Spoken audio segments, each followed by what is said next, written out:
So, I mean, a family wouldn't be complete without the females, the women. Yeah. And you feature a lot of women in this world history.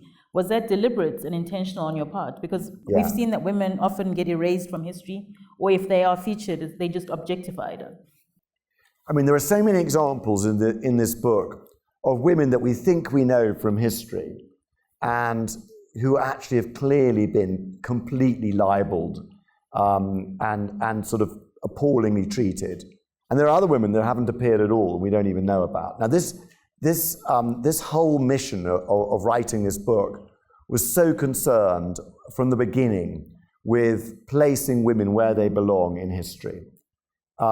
That also means if they're bad, saying they're bad, showing they're bad, and if they're good, showing they're good. As I think, the way to do this is to treat men and women the same, but to make sure that women aren't concealed, aren't hidden, aren't erased, as so often they have been.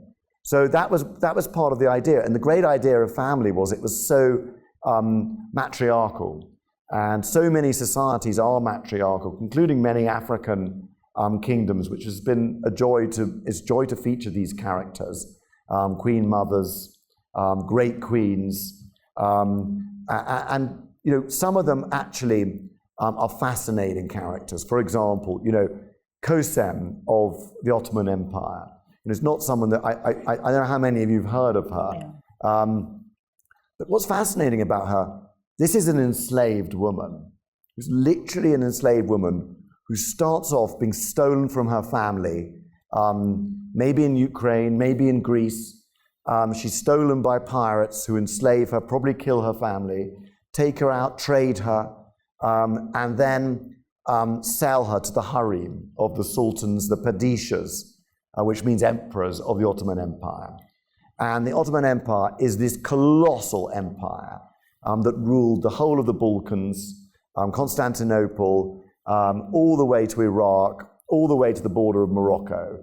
It's the greatest power in the world. And yet this is at the same time as James I, Shakespeare, Charles I, this English Civil War, Cromwell. And yet they ruled this tiny little kingdom in Northern Europe. Kösem was starting off in the harem of the Sultan in Istanbul, in Constantinople, in the Topkapi Palace. And she marries Ahmed, the Sultan. She has children with him. He falls in love with her. He marries her. And then when he dies, she becomes effectively, at various times, in the next 50 years, she becomes the ruler of this vast empire herself. A woman who starts as a slave ends up, this happens nowhere else in the world, by the way. It's more than unthinkable in the chattel slavery of the Americas, for example. But in the Muslim world, it's possible. And she ends up making terrifying decisions.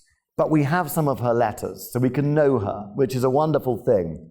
She's funny, she's witty, she's fearless, she's highly intelligent. She's a woman who you'd be happy to run any country. She has to handle her sons. One of them becomes one of the most brutal but great rulers and conquerors of the Ottoman history, Murad IV. But when he dies, she has to make her last son, Ibrahim the Mad, into the Sultan. And he earns his nickname. He's an erotomaniac. He's been locked in the harem for his whole upbringing for over 25 years. He hasn't been let out. And when he becomes Sultan, he immediately goes completely crazy.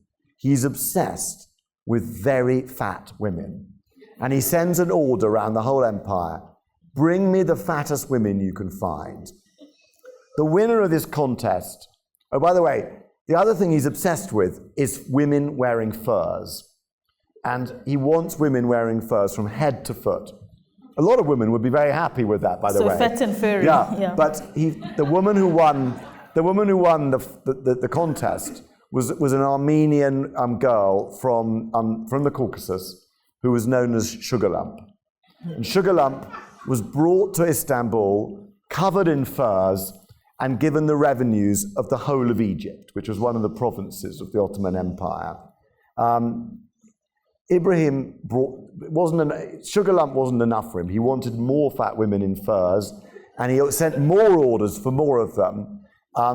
Finally, the leading pashas of the empire went to his mother, Qasim, and said, listen, this can't go on. He's given all of the revenues of all the best provinces of the empire to 6 of the fattest women in our kingdom. And we're going to have to overthrow him, and we're going to have him strangled. This is not an easy decision for any mother. But Qasim finally agrees to have him strangled and makes one of her grandchildren sultan. But 4 years later, after ruling the empire for another 4 years, she's now in her 60s, she's too slow in the game. And she's about to change grandsons on the throne when her daughter-in-law outwits her and has her strangled before she can change the sons on the throne, grandsons on the throne. She's hunted through the great Topkapi palace, and in the end, she's found hiding behind a curtain, and she's strangled so hard that her ears bleed. And by the way, she was so beloved in Istanbul that the mob rioted for a week afterwards to protest. She was the most popular woman in the Ottoman Empire. So I'm just telling you this story. Virtually no one has heard of this woman. And yet for about 50 years, she was the most powerful woman in the world. And a woman that we should celebrate.